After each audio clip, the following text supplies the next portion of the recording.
Go ahead and quote your $4,000 worth of other stuff. That's absolutely fine if the things are actually bad.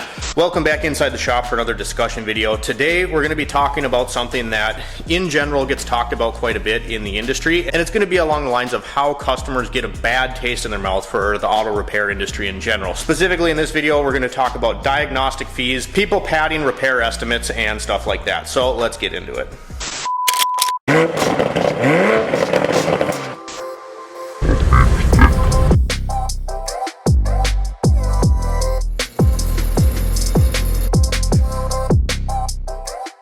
Alright guys, so in today's video, like I said in the intro there, we're going to be talking about diagnostic fees specifically, and why a lot of times certain situations surrounding those diagnostic fees can put a really bad taste in customers' mouths. We'll kind of dive into when the shop is in the wrong, when the customer maybe isn't understanding what's going on. I just want to start by saying a large part of the problem, I believe, in the automotive industry is factored on two things. One, auto repair is ridiculously expensive. This is a small shop and I still have quite a bit of overhead, you guys. Parts are expensive, cars are constantly getting more complicated, harder to work on, you need more software, stuff like that. And we're talking here in the US, most people have a car, therefore everyone's going to have a story with a bad experience that they had at an automotive dealership. Now there are bad people out there and there are very dishonest mechanics. I see it all the time, and today's personal example is going to be reflecting one of those experiences. So there's plenty of bad people out there, but a lot of people truly don't understand how their car works. And I've said it before on this channel and I'll say it again.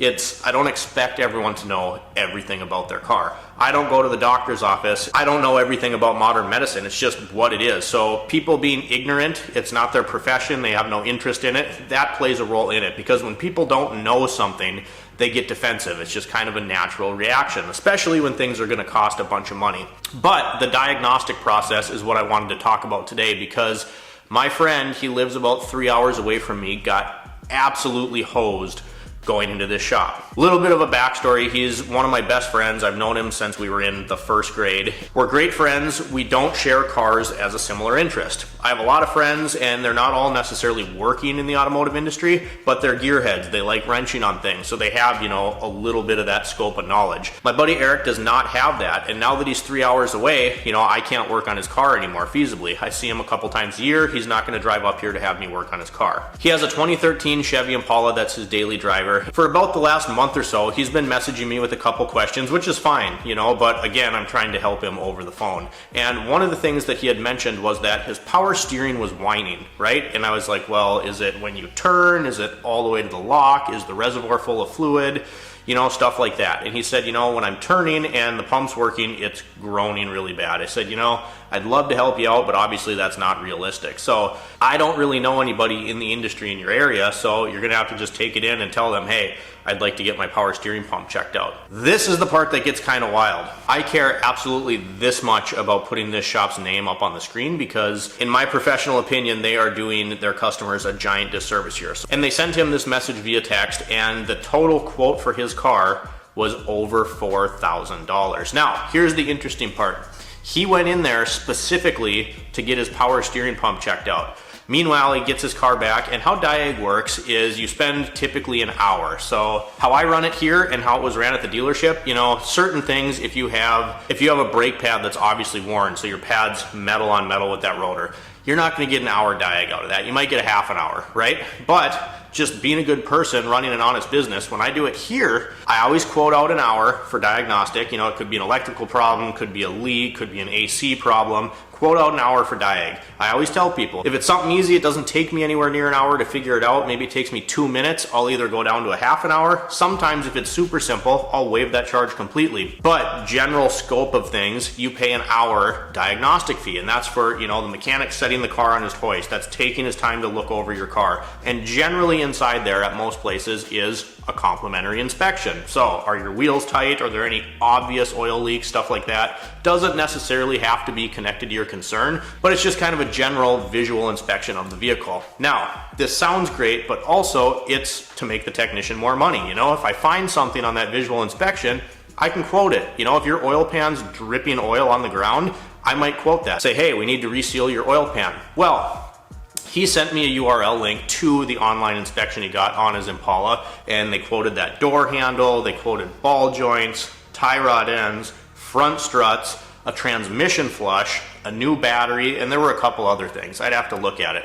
Now I went through and kind of priced things out, looked at the labor times, and some of it was pretty spot on. There were other things that were just astronomically valued. I called in and got parts quotes and put my labor rate on there. Granted, he's in a bigger metro area, so the labor rate's going to be higher there, and we're a small one-man shop, so I'm usually considerably cheaper than the dealership or the big chain type shops. But there were a few repairs on there that were just astronomically priced. I mean, like easily 6 times what I would charge for the exact same repair.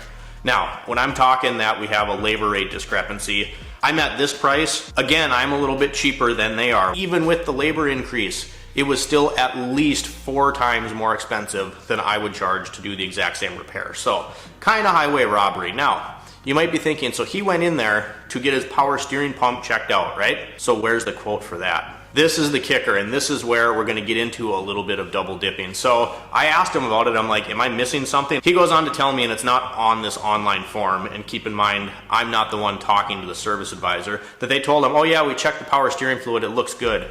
We drove it around, we heard the noise you're talking about, and that's a $90 diagnostic charge. But we'd have to charge you more to actually diagnose it. And that theme kind of follows with the rest of the inspection. You can see this picture here up on the screen. It says check engine light on, recommendation, diagnose, right? So anyway, other than these visual things that they caught on the complimentary inspection, which, you know, they might roll into their diagnostics, isn't really solving any problems. You know, the check engine light, oh, would need diagnose. Your power steering, which was your only concern that you came in for, yeah, we need to look more into that. So then I get to talking to my buddy, and he's like, so am I just kind of on the hook for this diag fee, or, you know, whatever? I look at it, whatever, and there's already like over an hour worth of diagnostic fees being charged to him, and the core issue isn't even figured out. Now, if we backtrack a little bit, I said sometimes I waive my fee, I only do a half an hour. Sometimes the mechanic gets hosed. When I was at the dealership, there were customers that would come in with 5, 6, 7,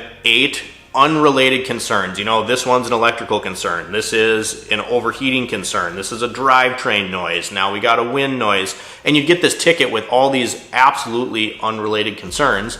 But the advisor wants to have a good survey, they want to make money, so they're like, well, we're only going to give you an hour. So the mechanic does get hosed sometimes, but what I personally do, if I have a concern and it's, you know, some hairy electrical problem or there's a few different things there that they want checked out, I'll say, look, I'm going to give you the first hour. If we need more time, we're going to have to discuss that, but I'm just letting you know up front that figuring this out, this particular hairy issue, might cost you more than an hour. You just have to be upfront and transparent, you know? If it's something that's super unusual and really hairy, maybe someone else has been in there before, or there's all these unrelated concerns, I'm not going to do all that for 1 hour. But from what I'm seeing in this situation here, and again, granted, I'm not physically there, but I talked to my buddy on the phone and I physically see this, you know, list of recommendations.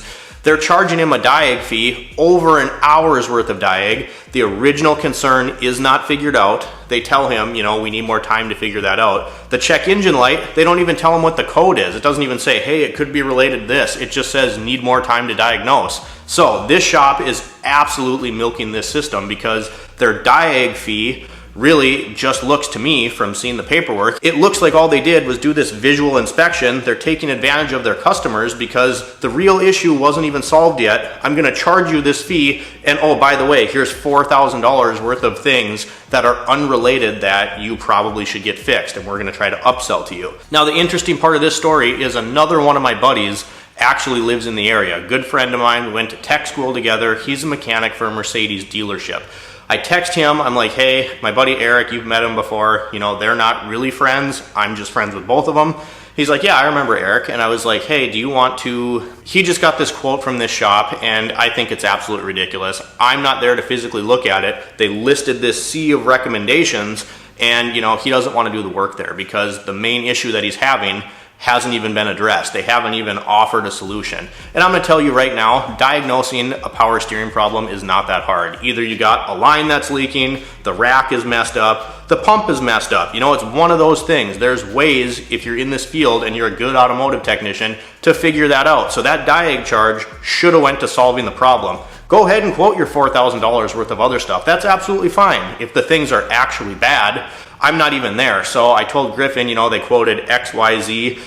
Could you check those things over and just make sure, you know, that the vehicle actually needs it? I couldn't tell you the amount of times that I have customers coming here from the dealership, and this is kind of unrelated, but a lot of times if you go through an express lube, those guys aren't real automotive technicians. It's guys that are typically in school. It's guys that don't know much other than patching a tire and changing the oil, making some of these recommendations. I'll get the car in here with the repair order that the customer gives me, and I'm like, yeah, technically, is this boot ripped a little bit? Yeah, but it's not leaking any grease. Everything, the joint is still tight. These are things that the average person isn't going to know. So anyway, I linked Eric up with my buddy Griffin. They're gonna set a time together. I trust Griffin. He's a fantastic automotive technician. He's a great guy. He would never rip anybody off. But it just, this really gets me mad because all it does is make my job harder. If you're watching this and you are an automotive technician, it's making your job harder too. If you're a customer that's watching this and this is just kind of an interesting topic to you and you want to get some info on it, all it does is make my job harder because now you don't trust me because somebody else ripped you off once upon a time and now you don't trust any mechanic. So just to kind of digress and to put this whole thing in summary,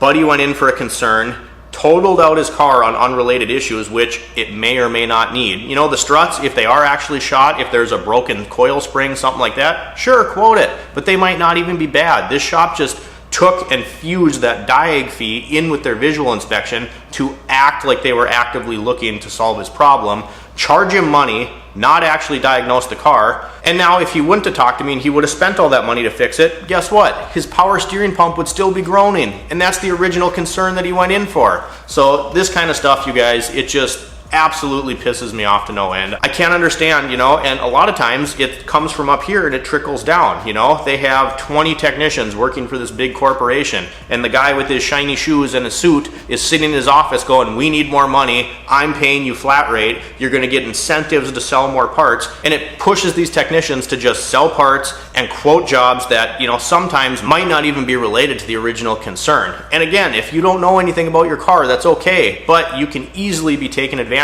of in these types of situations. So you guys, that's what I had for this week's discussion. You know, that's kind of a breakdown on personally how I run a diagnostic fee and how sometimes people take advantage of it. There's bad people in the world everywhere, in every profession. It's not just mechanics. Hey, real quick, I wanted to show you guys something, well, really quick. So you can see on the shirt here, that is the tagline of this organization. Hey, real quick. This is a non-profit organization run by a buddy of mine named Charlie. The brand is producing these shirts. We got the really cool logo on the front. I'll flip around, show you the back of my shirt really quick. On the back of my shirt, I chose Romans 8:18. You can personalize the backside of the shirt, get any verse that you would like placed on the backside of the shirt there, whatever rings true and is personal to you. Romans 8:18 has just always been my personal favorite. I'm going to put a picture of Charlie's organization's Facebook page right up here on the screen. Lots of good testimonials, preachings, and scripture readings go through this page. He goes live all the time. He just gives you little snippets that I really find help me get through my day, really make me think, and if nothing else, provide a moment of truth and positivity in the world that we so desperately need now. All the proceeds and profits from these shirts are going to go back into the community to help impact people's lives in a positive way and being a good servant of the good Lord. So if that's something that interests you, again, my buddy's name is Charlie. You couldn't ask for a better guy. Go follow Hey Real Quick on Facebook. I think you'll be glad you did, and if you want to purchase a t-shirt, you can do so there. The more knowledge that you guys have and the more that you understand, you can kind of, you know, be armed to ask more questions, and that's going to get you more answers and hopefully help you get a better experience next time you have to go get your car fixed. If you guys enjoy these kind of videos, please drop a like up on this video, give me a comment down below, like and subscribe if you've not already, and as always, we'll see you next time. Goodbye.